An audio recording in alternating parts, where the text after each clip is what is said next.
Hey, what's up everybody? Welcome back to the Untitled Gaming Channel. I'm AJ Gels. Guys, it is time once more for the weekly show. How y'all doing? It is currently July 29th. Man, guys, this summer's gone by pretty quick. If you're new to this program, the general concept of what I do, I gather news from around. Mostly it was just it was IGN this week. I was lazy. I basically just used my IGN app. It's just so easy to use. No, that is not a paid advertisement. That is just me. I like the reporting at IGN. I like their app. It's very, very simple, easy to use. So that's kind of my little promo for them. Like I said, unpaid, and nobody asked me to do that. That's just my opinion on that app, and that's typically why I use a lot of IGN. I like the site and I like their app. It's easy to use either way. So basically what I do, I gather news from around, I read articles, I give my opinions on articles, we watch some videos. I think I have like one video for you guys this week, or actually technically two, but it's on the same game, so whatever. But I talk about video game news. We're going to have some fun, as we usually do. I sit here, I make bad jokes, kind of like the joke of this episode's title. I hope some people cringed so hard they cried a little bit. Funny because I'm sorry. I usually don't use the word cringe, but it was right there, and it was like subliminal. First story we have from Polygon, written by Allegra Frank. Let's see here. Relive Pokemon Go Fest's brutal moments in under 10 minutes, and that's this supercut, I guess, of Pokemon Go Fest. If you don't know what Pokemon Go Fest was, this honestly I didn't even know this was really happening until it started, which is weird because I'm from around Chicago. I'm from around Chicago, and this was an event held in the Chicago Park. As far as I can understand, it was just like a day. A bunch of people got together, like put on by Niantic, and a bunch of Pokemon Go fans met to go catch Pokemon and a bunch of stuff. There was also supposed to be a big raid for one of the new, I think, Articuno? It was a legendary Pokemon got put up. But there was some problems. The article reads, Pokemon Go Fest will live on in infamy, but if you only heard rumors about the problem secondhand, you don't know how uncomfortable the event was. A supercut condenses the day-long drama into just 9 minutes, using footage from the event's live stream to help jog all of our memories. The live stream ran for more than 7 hours, and it was, by most accounts, catastrophic. Technical issues weren't the worst of it. It's the interviews between excitable hosts and trainers who couldn't catch a single Pokemon all day that are most painful. There's plenty of boos and curses to be heard from the distraught crowd too. The whole thing is a reminder of just how badly the game's server issues plagued the day. I got to attend Pokemon Go Fest in person, so my perspective is a little different from the cringeworthy scenes and YouTuber Bobvid's edited version. I don't know if that's how that's pronounced, and whatever. Sure, I saw YouTubers in the middle of awkward interviews and heard fans curse Niantic for the widespread server issues, but what I saw most often was disappointed visitors from far-flung places left to stand around staring at a loading screen as the developer worked to fix the myriad of issues. Not everyone there was as vocal about their frustration as the video makes it seem. Most of the people I ran into were more crestfallen about their inability to catch those rare Pokemon they so wanted. But when Niantic reps came on stage to promise full refunds and other compensation, it helped ticket holders put things into perspective. The allure of Pokemon Go, at least when it launched, was hanging out with other nostalgic Pokemon fans in the great outdoors. That wasn't lost on many people. Many of the people there, from those who spent hours in line to the people who lingered at the end to meet Niantic CEO John Hunk. I have no idea how that's pronounced either. All of this is to say that yes, Pokemon Go Fest had some truly embarrassing problems. Niantic's admitted as much. I can't talk. I couldn't escape the awkwardness, the anger, and the cringe, and I shared in much of it too. But the quieter moments of that video is most missing. That this video is mostly missing are, for me, just as memorable. All right, that seemed like a way to what's the old expression? You can't polish a turd. I mean, come on. There were server issues. And if you're wondering why the hell I'm laughing at this, no, I'm not laughing at the people who were disappointed. I feel bad for them. I mean, it's a big event. I understand, Pokemon was a big thing in my life as well. I didn't get into Pokemon Go, but that's just because I don't like going outside that often. Because I'm lazy as hell. I tried to play the game from my couch, and it doesn't work that well. But no, I mean, I wasn't super into Pokemon Go. I didn't enjoy it. It wasn't the Pokemon game that I wanted. I wanted it to be more like just what are these games called? Artificial reality. I think that's what they're called. An artificial reality version of the Pokemon games, where I could go out, I catch Pokemon, then I find other people who are playing this game and we battle. But it's not really like that. It's just there were some problems with the game that I thought were kind of dumb. But this just makes me laugh for the sheer fact that you put on an event like this. I'm talking about Niantic. Niantic puts on this event, and they are having massive technical issues, and it just crashes, and people are pissed. And that makes me laugh, just because there's that little anarchist in the back of my brain that's going to burn the world down. But, like I said, I feel bad for the people attending and all this. At least they got their refunds, and they got credits, they got some other stuff. Too bad for Niantic, though.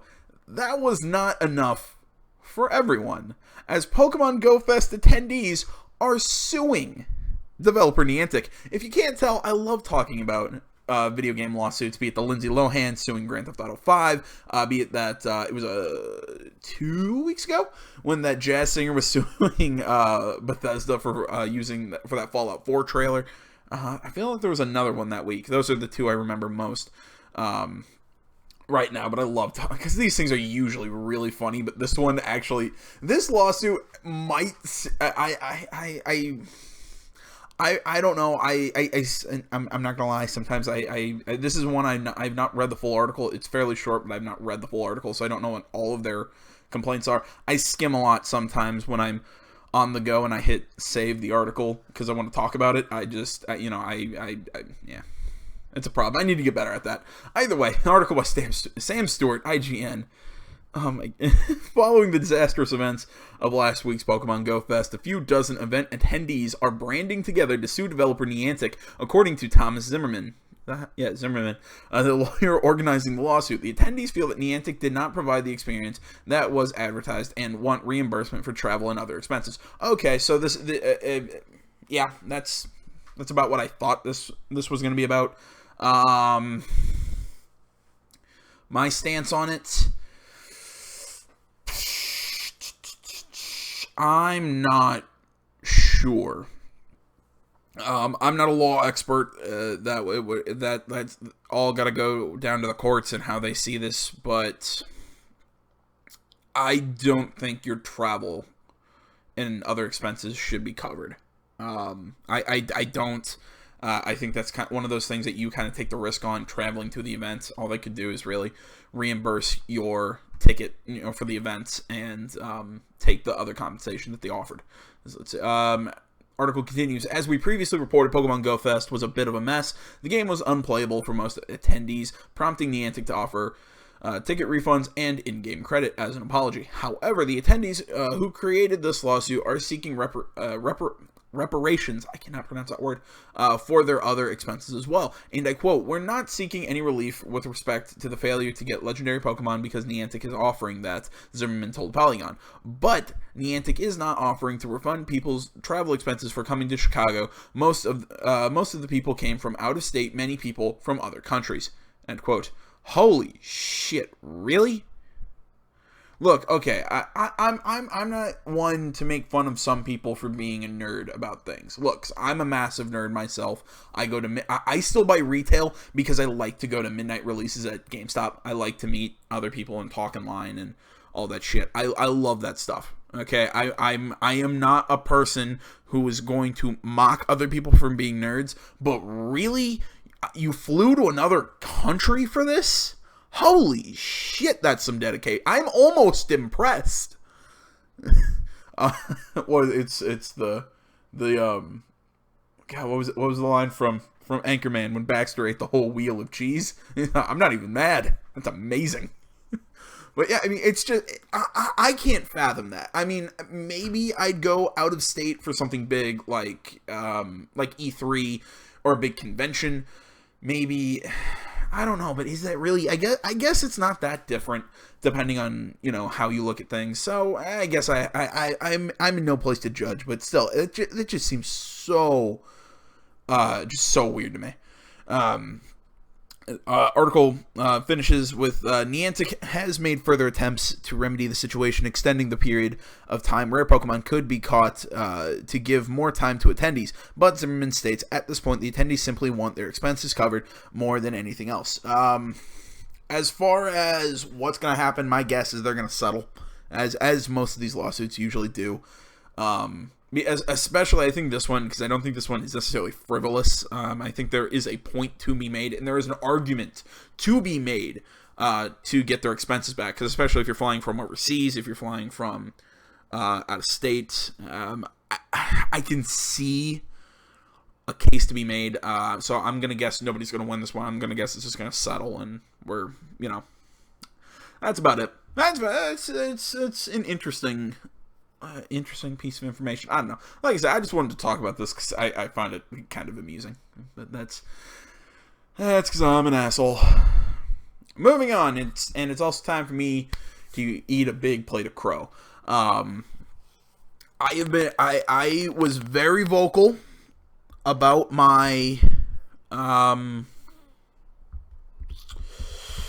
skepticism about the Nintendo Switch. I made that very and abundantly clear. I guess very and abundantly is kind of redundant, but you know what I mean. I made that abundantly clear how I felt about the Nintendo Switch. And you know what? I've come around. I got to admit, the thing has already done better than I thought it would. And by that, I mean in the span of time it's been out.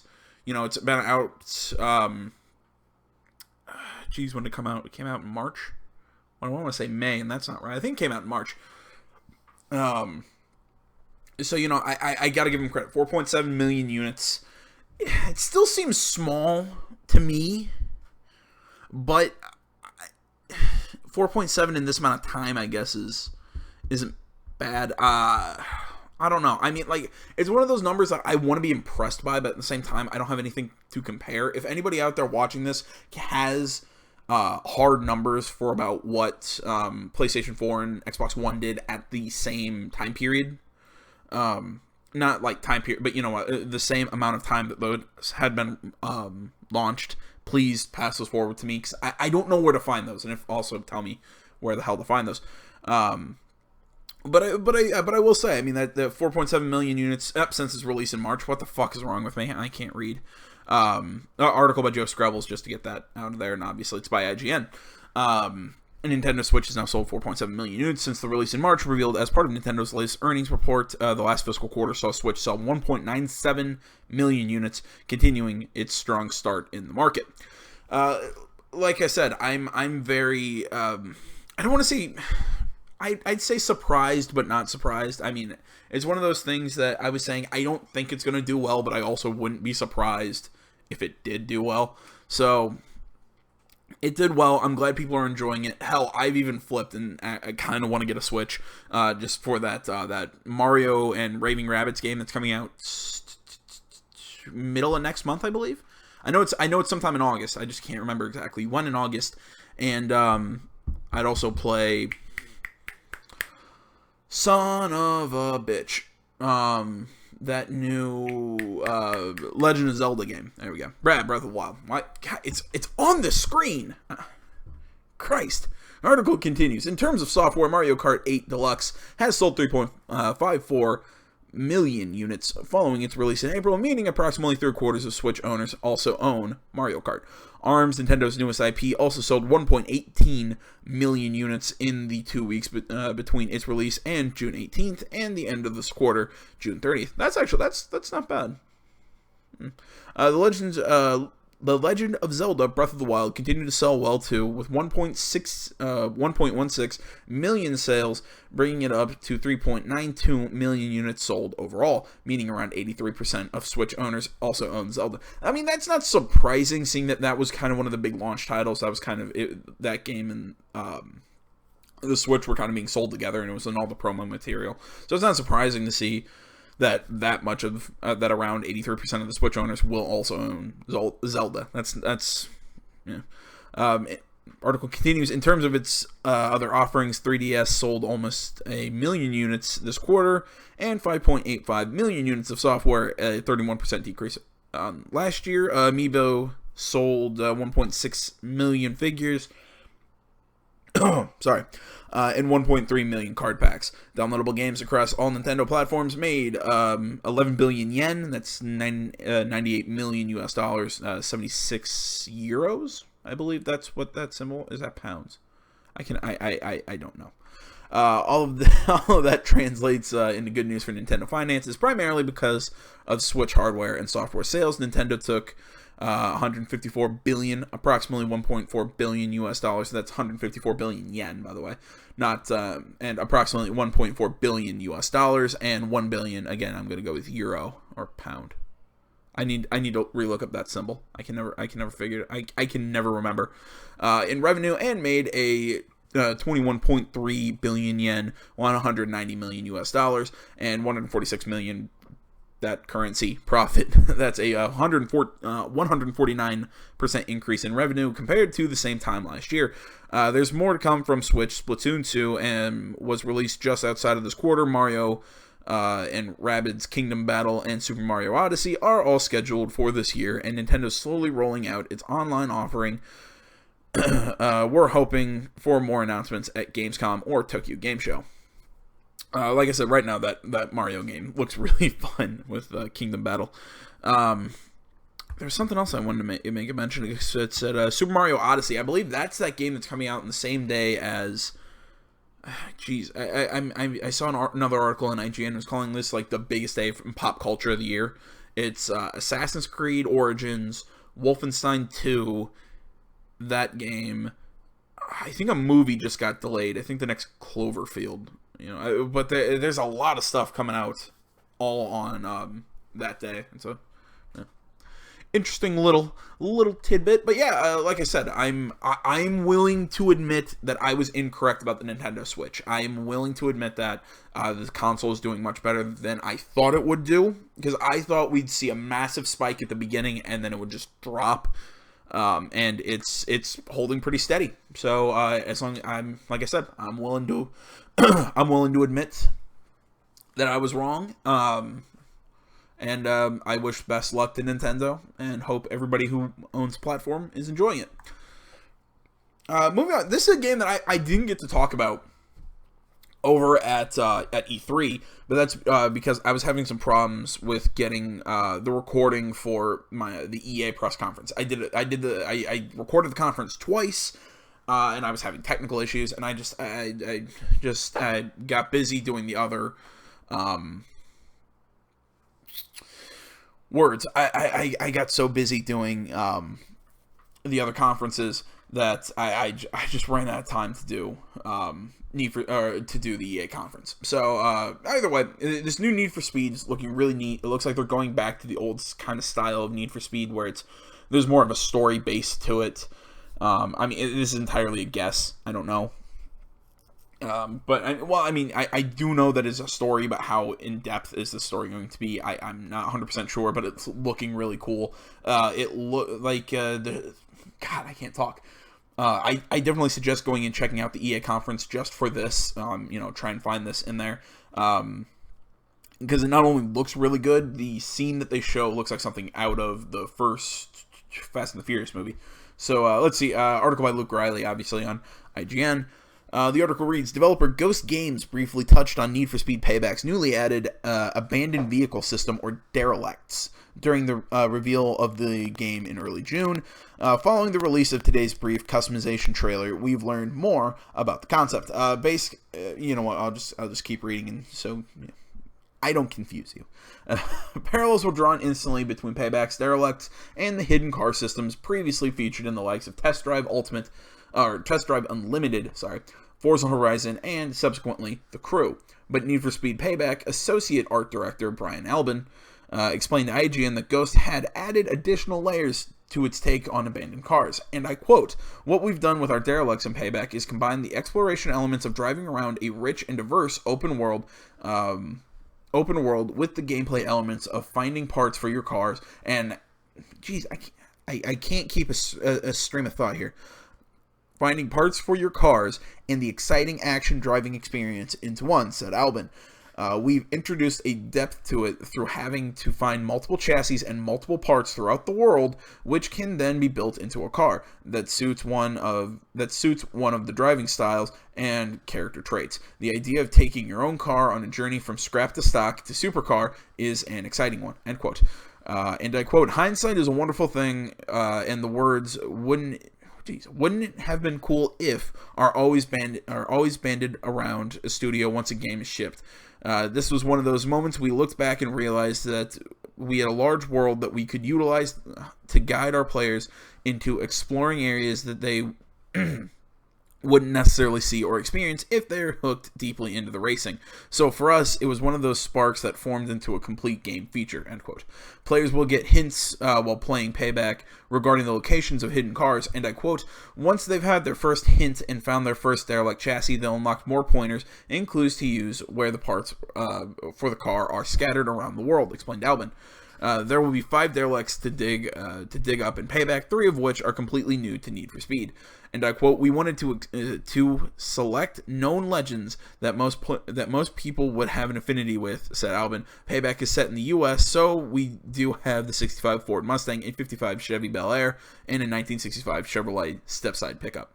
However, there are European and Japanese cars thrown into the mix, or rather left abandoned in the world, waiting for our players to find them. A Nissan Fairlady 240 ZG and an original 1963 Volkswagen Beetle are out there to be found." And I quote, "I think that people will strike some sort of affinity to our old legends. Where you end up taking your derelict project will be one of your defining moments in the game, and being able to take them beyond what you have been able to before will set them apart from the rest. Taking your off-road super build roaring through the desert or sliding your drift super build along the mountain roads will be special." November 10th. Really? That's coming out this year? I thought that was still set up for 2018. Jeez, another game for me to be excited about for this year. No, I'm super pumped about this upcoming Need for Speed game. I know this article is just kind of a way for me to talk about this game because, like I said, I didn't get a chance to talk about it around E3. But something I'm really glad we're bringing the story back to it. We're kind of bringing back that Fast and Furious sort of vibe to the games, because games like Forza and those hardcore racing simulators do not interest me for the sheer fact that it's just racing. It bores me. I liked the Crew setup, I just couldn't get through it. And the Crew 2 piqued my interest at E3, but I'll have to wait for the actual game to launch. But Need for Speed Payback definitely has kind of piqued that interest, because I know there's going to be 3 main characters. I question if they're going to do a system kind of like Grand Theft Auto 5, where you can kind of swap about them within the open world. So you're driving around as one, then you swap to another one who's driving a different car at a different place, but still existing in the world. I mean, total guess. I have no confirmation on that will happen. Like I said, that is entirely just I'm pulling that out of my ass. But I think that would be interesting. But also, I think that game, or right here, somewhere in this article, it opened up something. It brought up kind of like this idea that kind of like a player choice, where you can take these legends and kind of build them into the supercars based on what spec you want. If you want it to be off-road or more of a drift car or more of this, that, the other thing. I think that's going to add some really neat customization options, especially if you not only build the car around what you yourself like to drive, but building it around the character, because he also said the character specialization. So I question if each of the 3, like, 'cause I think from the press conference there are 3 main characters. There's multiple, but I believe it's 3. So if each of the 3 have their own sort of specialization, I think that would be a really neat I don't know. Like I said, it would be really neat to not only build it around your preferences, but along that character's preferences. So, yeah. Moving on, a game I've never been super fond of. I've tried to play Dragon Quest on multiple times, or different Dragon Quests throughout the franchise. They've never really clicked with me, but I'm gonna definitely try and play another one again sometime when I have some time. But Dragon Quest, I think that's 11. I don't know my Roman numerals very well, but yeah, that's 11. Coming to the West, arriving in 2018. Article by Alex Osborne of IGN. Dragon Quest 11 Echoes of an Elusive Age will be released in the West sometime in 2018, Square Enix has announced. Franchise creator Yuji Horii shared the news in a video message addressed to Dragon Quest fans, during which he confirms that localization work has already begun. The game is being localized into 5 languages, one of which in English. Dragon Quest XI Echoes of the Elusive Age features character art by beloved manga artist Akira Toriyama, and music from longtime series composer Koichi Sugiyama. Akira Toriyama. I feel like I know Toriyama's name. I can't think of any work they've done, but I feel the name rings a bell. The game launches this week on July 29th in Japan for PlayStation 4 and 3DS. While both versions can be purchased separately, a bundle that includes both versions is also available in Japan. A version for Nintendo Switch has also been confirmed for the region, but Square Enix has yet to announce a release date. No platforms have yet been specified for the Western release of Dragon Quest XI, though Square Enix plans to share additional details later this year. In the meantime, check out the slime-shaped DualShock 4 and fancy Dragon Quest XI themed PS4 that launched alongside the game in Japan this week.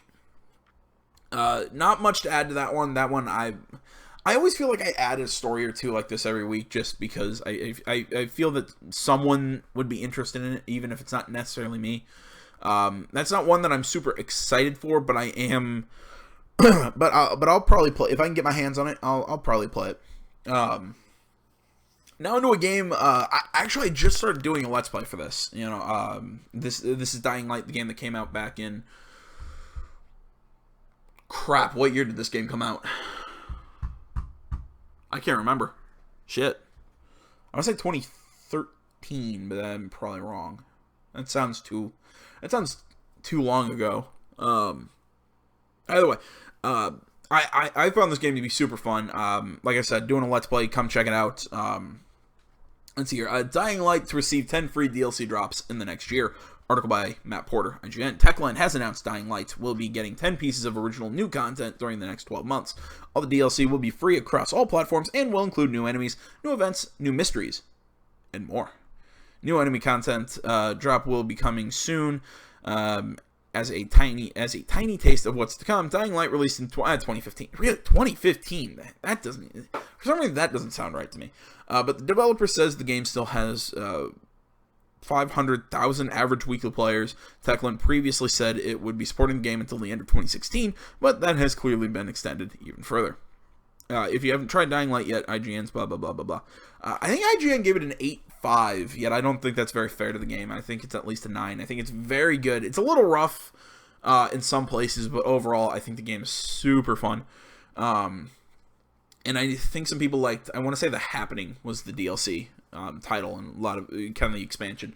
A lot of people really enjoyed that. But yeah, definitely, I really did like Dying Light. Depending on if I'm still doing the Let's Play when this DLC drops, I'll maybe show some of it. It all just kind of comes down to when it all drops and if I'm still playing it and if I haven't moved on to other things. But either way, yeah, that was another short story. On to the final game, these are a couple videos that I'm pulling from IGN. This is Hellblade Senua's, or this is Hellblade. God, I can never pronounce this. Yeah, Hellblade Senua's Sacrifice. There we go. I don't know. This game has been. It's one of those, like, I know this is coming out. This is being done by Ninja Theory. I believe they did that. God, what have they done? They've done a Devil May Cry game. I can't remember which one though. It was I think the newest one. Meh. All in all, the game interests me. I think it's a digital only title. I think it's like $25 new when it drops sometime next month. I don't know. I mean, I've heard from some people that they're really excited. It's not done enough to really kind of catch my fancy, but I don't know. Let's either way, we're gonna check out the trailer in about 10 minutes of actual gameplay. So here we go.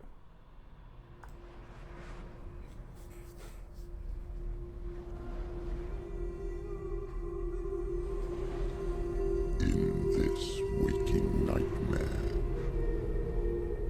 where all dreams come true, you searched for control, a way to pull through. When you were in love, you left him in tears, to smother your furies and banish your fears. But in darkness they came. Through stormy black seas, they raided these shores. Do you still hear his screams? And now that you're home, he's so far away. They've taken his soul. To these gods you cannot pray. They can break you, but not your promise. Even death won't keep you apart. Through his darkness you will find him. In your sword still beats a heart. You fought for love unspoiled by your darkness within. You fought for your dreams. Now there's no way to win. In the head of his corpse lies the seat of his soul. So you must carry his vessel to bring him back home.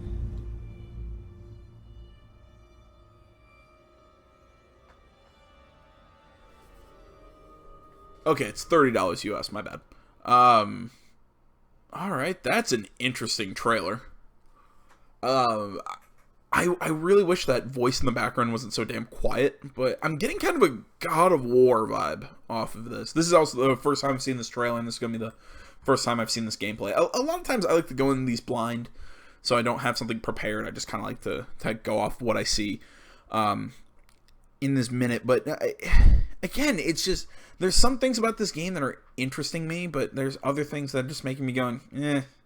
Because this is reminding me of kind of God of War and, which I'm not a super big fan of, and Rise Son of Rome, which I was a massive fan of just because the combat in that game is so fucking good. So I'm not sure. Like, there's a part of me that really wants to play it, but there's another part of me that's just kind of saying, not really. That trailer was interesting too. Looks like she's carrying around a head of somebody. But I could also barely hear that voice in the background, so I have no fucking clue what it was saying half the time. So I'm gonna guess something about this is the main character. I'm gonna guess her name is Senua, if that's how that's pronounced, and she looks. I'm kind of gonna guess Viking of some sort of Nordic.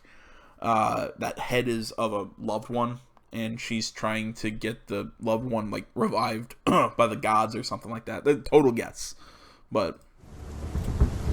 Let's watch. This is 10 minutes of gameplay.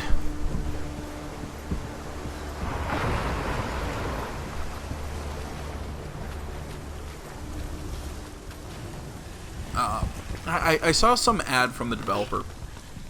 They were talking about how they were trying to do like a darkness brings another challenge.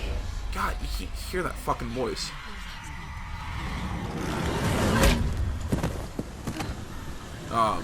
But you know, they were talking about how they were trying to get this game to be kind of a AAA title on a budget. So I don't know how well it's gonna work out, but okay.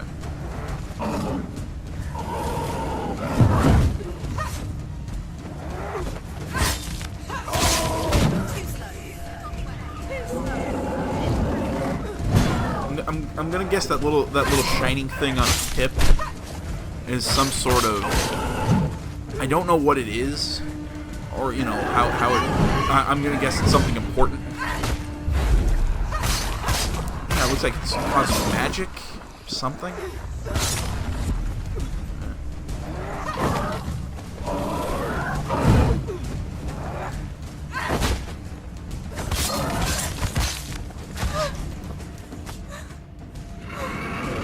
this is actually looking a lot like the combat from the new God of War game. Is currently in development. I mean, definitely. If it wasn't obvious already, this is going to be an action adventure kind of game. Get up quickly! Get up! It's not over.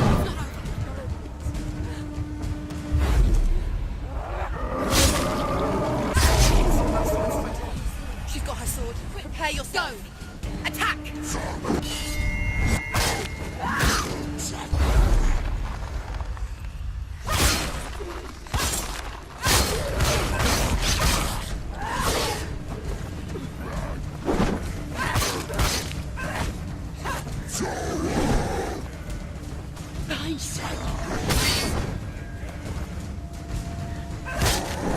What is that voice? Is that her voice talking to her, or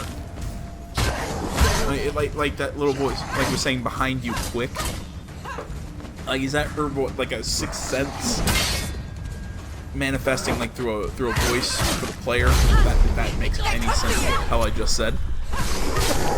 Basically, is that supposed to be like think of it like it's her sixth, like her battle sense telling her that there's something behind her, but it's vocalized so the player knows what to do. I don't know any more. I don't know a better way to put that into words. That's just gonna be really confusing to anyone who's not me. It's one of those things like I know what I was trying to say, and nobody else does though. Behind you!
The journey to Helheim is never a straight one.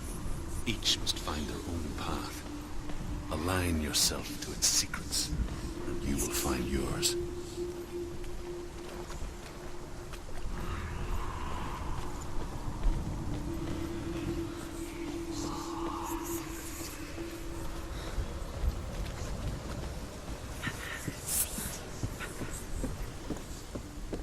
Serious, I'm getting the vibe that they're trying to do, that this game is trying to be like the new God of War before the new God of War.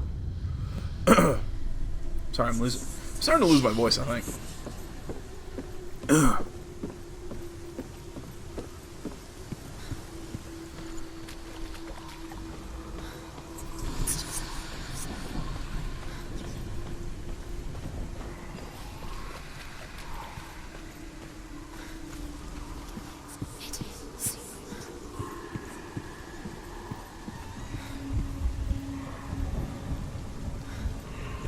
And I think the lighting in this game so far is looking really spot on. You know, it's just kind of dank, dreary sort of thing. I think it fits the tone of the game really well, or what I think the tone is. I don't know. I do think the color palette, the color palette is a bit drab, but at the same time, it's not. I get why.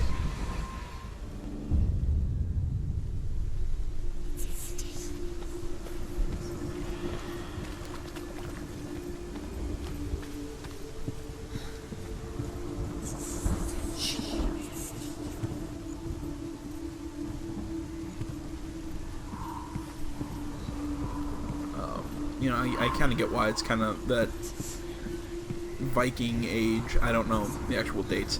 You know, kind of Nordic kind of look. So it's all kind of, you know, a lot of browns, a lot of dark blues, a lot of, you know, a lot of muted colors. So.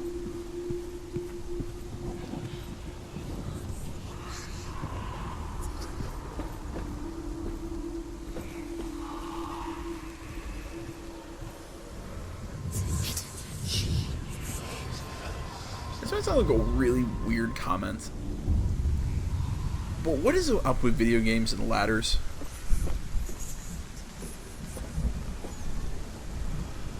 This is one of those times where a thought just popped into my head that I'm just gonna start talking about for no reason. I've never been able to figure out ladders in video games. Like, why not just stairs? Like, why do we have to animate going down a ladder or something? I don't know. Just it seems the ladders to me just feel out of place a lot of times. I don't know why.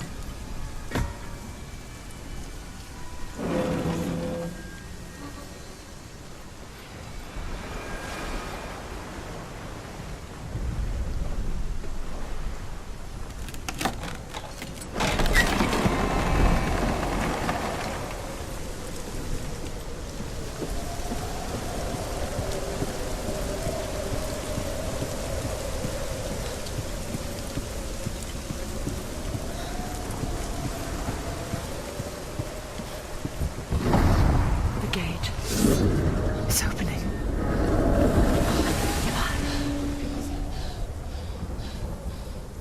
Who is it? It's coming. That song again. Is it? It's Hella. Yes, the source of the darkness. It's coming. This is your moment.